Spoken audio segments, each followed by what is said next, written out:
What is going on today, guys? My name's Alex. Welcome back to the channel. Today we are back once again with this 6.6 liter L8T gas V8 from Chevy. Obviously we got the 2500 HD. Nice looking truck. Not sure about the front end, but that's just my opinion.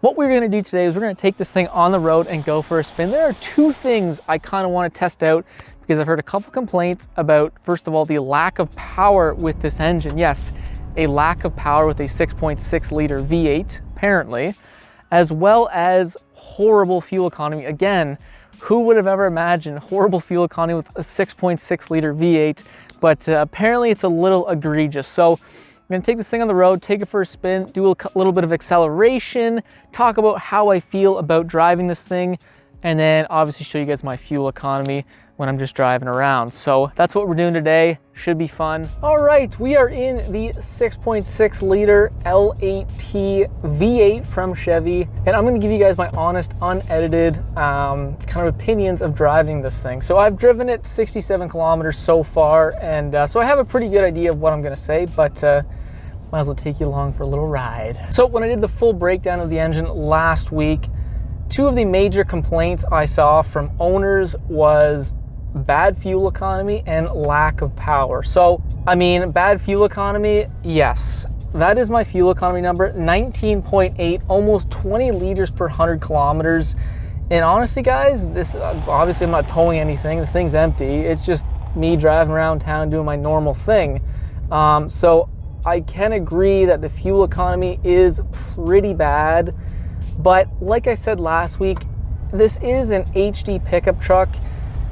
If you're worried about fuel economy, this probably isn't the truck for you anyways. But that being said, that fuel economy is a little egregious, even for an HD pickup truck. Now, as for the lack of power, I can definitely see where people are getting that from. But honestly, for me, I really think this engine has great low-end power. So from like 1500 RPM to like 2500 RPM, I think this engine is actually very responsive. And you know, you just tap the throttle and it gives you some good torque, which I really, really like. So, you know, I think lack of power may be the wrong terminology.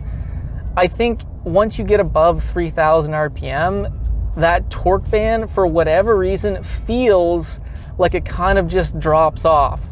And I know the actual spec, I believe the max torque or the peak torque is at 4000 RPM. So I don't know why it feels like it drops off, but it definitely feels like the most torque is at the low end of the engine. So we're gonna jump on the highway here and give her some throttle and see what happens.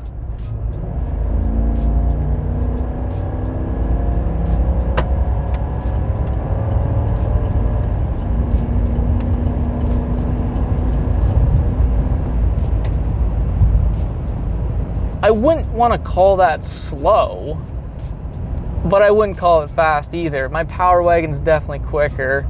I mean, the 6.6 liter Duramax is way faster, but I mean, that's just to be expected. And if you're trying to compare this gas engine to the Duramax, I think it's just not a fair comparison at all. The Duramax is a much, much more powerful engine, and it's not like the two are really comparable. So yes, this engine is going to be slower than the Duramax. All right, so we're basically going 100 kilometers an hour. Let's kind of mimic a pass here. So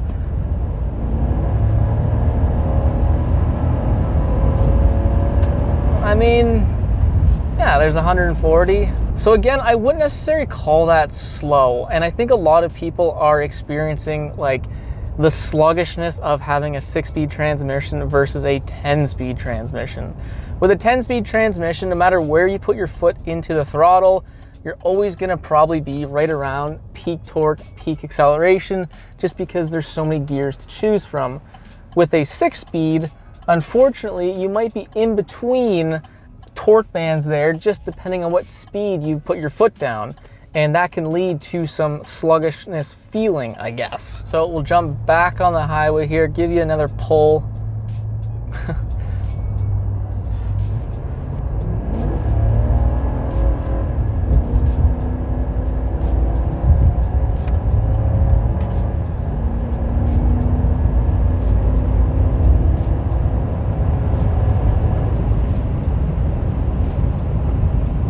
Again, I am not gonna call that necessarily slow. I mean, for a 7,500 pound truck, it does have a little bit of pep, but I definitely think the engine does feel most responsive in the low end, which is exactly what I think GM was going for. Now, another point, just doing those pulls there on the highway, you can see our average fuel economy's jumped up to 23.1 liters per 100K, which is actually pretty freaking bad.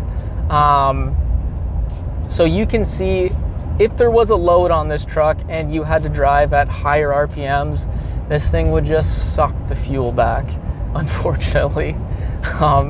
So if you guys are buying this truck to tow, just be aware that when you're towing, your fuel economy is going to be non-existent. It's just going to be really, really bad. Now, in terms of handling up front, you have a lighter engine. You don't have the big Duramax up there. So it does feel like the truck is a little bit more nimble in terms of handling, you know, not related to the engine at all, but for whatever reason, this truck, when you turn the wheel, it just feels like that back end is just swimming around. I don't like it at all. My Power Wagon, you just jerk the steering wheel. There's no rear end kind of swimming action going on. It's a weird feeling. I don't know why. Maybe it has something to do with the independent front suspension, but I don't think so. But I mean, all in all, I don't think this is necessarily a bad driving engine. I think it's perfect for what it was meant to be. A work truck, a fleet truck, something that can get beat on and just keep going.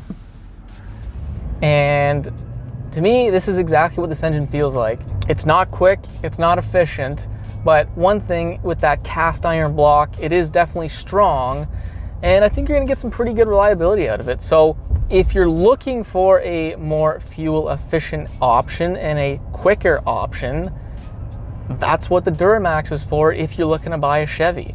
If you're looking to buy another brand like a Ford or a Ram, I would say the Ford is probably going to be much quicker and probably more efficient, even though it's a bigger displacement engine with that 7.3, because you get that 10-speed transmission. That's just going to make the truck feel a lot more quick, a lot more peppy. If you're looking for a good work truck with plenty of grunt, there is nothing wrong with this engine. Well, I can honestly say that this 6.6 liter V8 gas engine is not a bad driving engine. It's definitely a fleet style of engine. You know, there's nothing fancy about it. It just runs and drives. It's a very strong engine. Lots of low end torque, which I really, really like. And I think that's what GM was really trying to do with this, especially like I talked about last week, how GM put, you know, the longest stroke on a Chevy small block in a long time on this thing to really give it an advantage of making torque and making torque down low in the RPMs, which is exactly what it feels like. So that's good. In terms of lack of power, if you're comparing it to the Duramax, yes, 100% it's lacking power in comparison to the Duramax, but as a truck itself, driving unloaded, obviously I didn't pull a trailer, it feels like there's plenty of power. It does, however, feel like once you get above 3,000 RPM, there is a little bit of drop off for whatever reason. It's just what I feel like. In the spring, I'm hoping to get a trailer and load up all these trucks I'm driving around, and we'll do it with the 6.6 and really see if it does lack power when it's at its like max payload or max towing capacity. So that should be fun. But in terms of just driving around town unloaded, I don't feel like it's necessarily lacking power. Now, what I do agree on is the horrible fuel economy. So right now on the truck, I've driven about 84 kilometers since I picked it up. That's a good mix of like highway and driving around town. And obviously we did do a couple pulls on the highway. That's not gonna help fuel economy, but as this truck sits right now with those kilometers driven, I am at 23 liters per 100 kilometers. That is pretty bad. Now, I will say this engine is very new. It's not necessarily broken in, so that is gonna have an effect on fuel economy as well. Once it's broken in, it should be a little bit more efficient, but you never know. So I can agree with people saying the fuel economy is bad. I could only imagine if you were towing something, how much fuel this truck would drink. So to conclude, I'm not so sure about the lack of power, but fuel economy is definitely pretty bad on the 6.6 liter engine. But I mean, come on, it's an HD pickup truck. If you're worried about fuel, probably shouldn't be buying an HD pickup truck in the first place. Anyways, Like I mentioned earlier, I'm very excited to get a trailer hooked up to this thing, as well as the Duramax, and see how she pulls, how these engines really perform. So that'll be later in the year, but I'm excited for it. Anyways, if you guys like this video, don't forget to leave that thumbs up. And if you like cool stuff like this, don't forget to subscribe. We'd love to have you on board. Anyways, enough of me. We'll see you in the next freaking video.